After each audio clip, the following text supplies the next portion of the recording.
یسوع مسیح کے نام میں سب کو سلام۔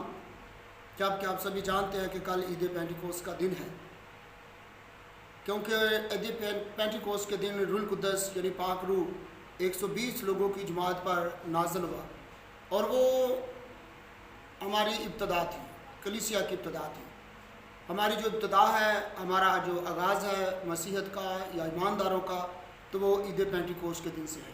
اور پھر ہم عید پینٹیکوست کے دن جو روح القدس کو 120 لوگوں کی جماعت پر نازل ہوتا ہوا دیکھتے ہیں، تو زمین پر روح القدس کے آنے کا خاص مقصد کیا ہے؟ یوں تو روح القدس جو ہے وہ شروع ہی سے، ابتدا ہی سے خدا باپ، خدا بیٹا اور خدا روح القدس ساتھ ساتھ ہیں، لیکن یہ زمین پر روح القدس کے آنے کا مقصد کیا ہے؟ ہم بائبل مقدس کی روشنی میں سے دیکھنے کی کوشش کریں گے۔ جب ہم دیکھتے ہیں یوحنا رسول کا انجیلی بیان، اس کا 16واں باب، اس کی 13ویں اور 14ویں آیت کو، تو یہاں پر روح القدس کے بارے میں لکھا ہے کہ روح القدس جو ہے وہ خداوند یسوع مسیح کو جلال دیتا ہے۔ روح القدس کا جو مقصد ہے زمین پر آنے کا، ہم آہستہ آہستہ اس کو سیکھتے چلے جائیں گے کہ روح القدس کا جو زمین پر آنے کا مقصد ہے وہ ہے یسوع مسیح کو جلال دینا۔ ہم خداوند یسوع مسیح کی الوہیت کو جو ہے وہ روح القدس کے اثر سے سمجھتے ہیں، کیونکہ پولس رسول بھی اس بات کی تصدیق کرتا ہوا نظر آتا ہے کہ روح القدس کے بغیر کوئی بھی یسوع مسیح کو خدا نہیں مانتا اور نہ ہی مان سکتا ہے۔ اس کے لیے حوالہ اگر آپ نوٹ کرنا چاہیں تو حوالہ جات ضرور بائبل مقدس میں سے نوٹ کرتے جائیے گا۔ پہلا کرنتھیوں 12ویں باب کی 13ویں آیت جو ہے وہ اس بات کو بیان کرتی ہے۔ پہلا کرنتھس کے نام پولس رسول کا خط، اس کا 12واں باب اور اس کی 3 آیت اس بات کو بیان کرتی ہے کہ روح القدس کے بغیر کوئی بھی یسوع مسیح کو جان نہیں سکتا اور نہ ہی یسوع مسیح کو مان سکتا ہے۔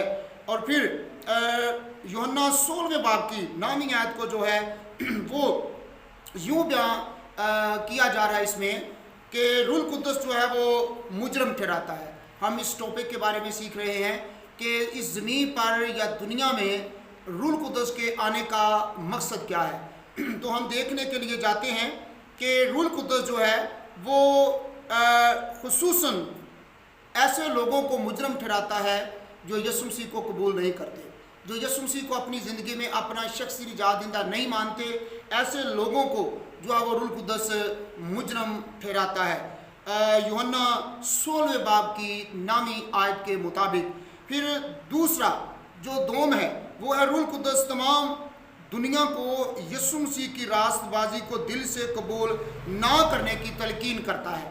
یعنی کہ پہلی بات کہ جو یسوع مسیح کو قبول نہیں کرتے ان کو مجرم ٹھہراتا ہے، اور دوسری بات کہ یسوع مسیح کو قبول کرنے کی تلقین جو ہے وہ روح القدس کرتا ہوا نظر آتا ہے۔ جو ایمان نہیں لاتے ان کو ملامت کرتا ہے، بلکہ سخت ملامت کرتا ہے، اور مسیح خداوند کی راست بازی کی شہادت دیتا ہوا بھی نظر آتا ہے اور انسانوں کی ضرورت کو اجاگر کرتا ہے۔ روح القدس جو ہے وہ مجرم ٹھہراتا ہے، اور مجرم ٹھہرانے کے بارے میں اول بات یہ ہے کہ ایسے لوگوں کو مجرم ٹھہراتا ہے جو یسوع مسیح پر ایمان نہیں لاتے، اور دوم جو ہے وہ یسوع مسیح کی راست بازی کو قبول کرنے کی تلقین کرتا ہے۔ روح القدس دوم میں یہ ہے۔ اور سوم میں روح القدس کیا کام کرتا ہے؟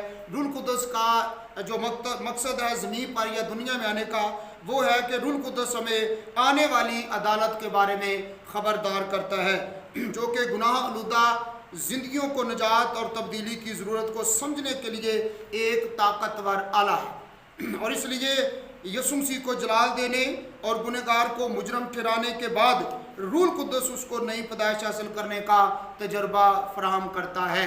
یعنی کہ جب کوئی یسوع مسیح کو قبول کرتا ہے، اپنے گناہ کا اقرار کر لیتا ہے، تو پھر روح القدس بطور مددگار اس کو تجربے کے طور پہ جو ہے وہ نئی پیدائش جو ہے وہ فراہم کرتا ہے۔ روح القدس کی مدد کے بغیر ہم کبھی بھی نئی پیدائش کو حاصل نہیں کر سکتے۔ پھر نئے سرے سے پیدا ہونے کے بعد ایک نئے ایماندار کا جسم جو ہے، بدن جو ہے، وہ روح القدس کا مقدس یا مسکن بن جاتا ہے۔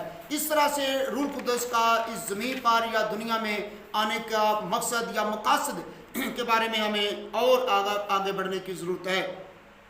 تو پھر ایمانداروں کے لیے یا مسیحیوں کے لیے اور وہ روح القدس کا مقصد کیا ہے؟ ایمانداروں کے لیے، مسیحیوں کے لیے روح القدس کا مقصد کیا ہے؟ پہلا پطرس پہلا باب اس کی دوسری آیت کو جب ہم پڑھتے ہیں تو یہاں پر اس بارے میں لکھا ہوا ہے، روح القدس کا مسا کر دینے والا اثر لوگوں کو فرما بردار بناتا ہے۔ یعنی کہ مسیح کا فرما بردار، خدا کا فرما بردار بنانے میں روح القدس جو ہے وہ ہمیں قوت دیتا ہے، ہماری رہنمائی کرتا ہے تاکہ ہم خدا کے فرما بردار رہیں، یسوع مسیح کے تابع رہیں، جب تک کہ جو ہے وہ کچھ شرائط پوری نہ ہو جائیں۔ یعنی کہ مثال کے طور پہ ایمانداروں کو روح کی مخالفت یا روح کو رنجیدہ کرنے اور روح کو بجانے کے بارے میں خبردار کرتا ہے۔ یعنی کہ پاک روح کا، روح القدس کا جو مقصد ہے ایمانداروں کے لیے کہ وہ روح کی مخالفت نہ کریں، روح کو رنجیدہ نہ کریں یا روح کو نہ بجھائیں، اس کے بارے میں بھی خبردار کرتا ہے۔ یہاں ہم پاک روح کے کچھ قابل ذکر کاموں کا تذکرہ کریں گے جو وہ ایمانداروں کے لیے کرتا ہے۔ روح القدس کا تذکرہ ایمانداروں کے لیے کیا ہے؟ پہلی بات کہ روح القدس ایمانداروں کو بپتسمہ دیتا ہے۔ روح القدس ایمانداروں کو بپتسمہ دیتا ہے، جیسا کہ کل عید پینٹیکوست کا دن ہے اور عید پینٹیکوست کے دن جو ہے وہ روح القدس کا بپتسمہ جو ہے وہ 120 لوگوں کی جماعت پر نازل ہوتا ہے، یعنی کہ روح القدس نازل ہوتا ہے، جسے ہم جو ہے وہ روح القدس کا بپتسمہ بھی کہتے ہیں۔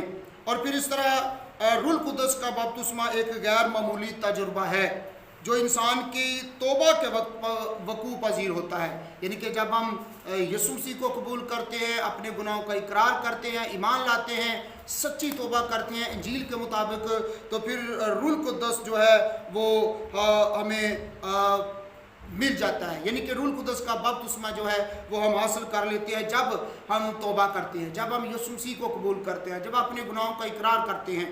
تو پھر کرنتھس کی کلیسیا کو پولس رسول یہ کہتے ہوئے واضح کرتا ہے، لکھتا ہے، پہلا کرنتھیوں 12ویں باب کی 13ویں آیت بھی آپ نوٹ کر سکتے ہیں اس بارے میں کہ روح القدس توبہ کے وقت جو ہے وہ ہمیں ملتا ہے، ہم روح القدس کے بپتسمہ کو حاصل کر لیتے ہیں جب ہم یسوع مسیح کو اپنا شخصی نجات دہندہ قبول کر لیتے ہیں یا مان لیتے ہیں تب۔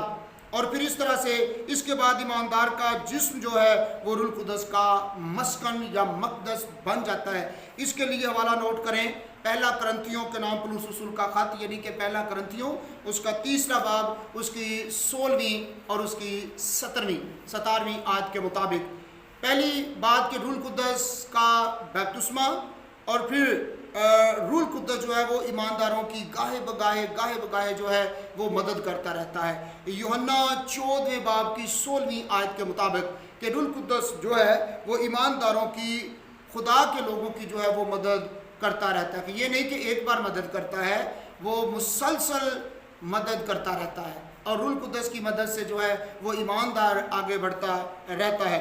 اور پھر یہ جو مددگار سے مطلب کیا ہے؟ یعنی کہ نصیحت کرنے والا، تشفی کرنے والا، وکالت کرنے والا اور درمیانی ہے۔ یعنی کہ یہ جو ہم نے میننگز دیکھے ہیں یہ مددگار کے ہیں۔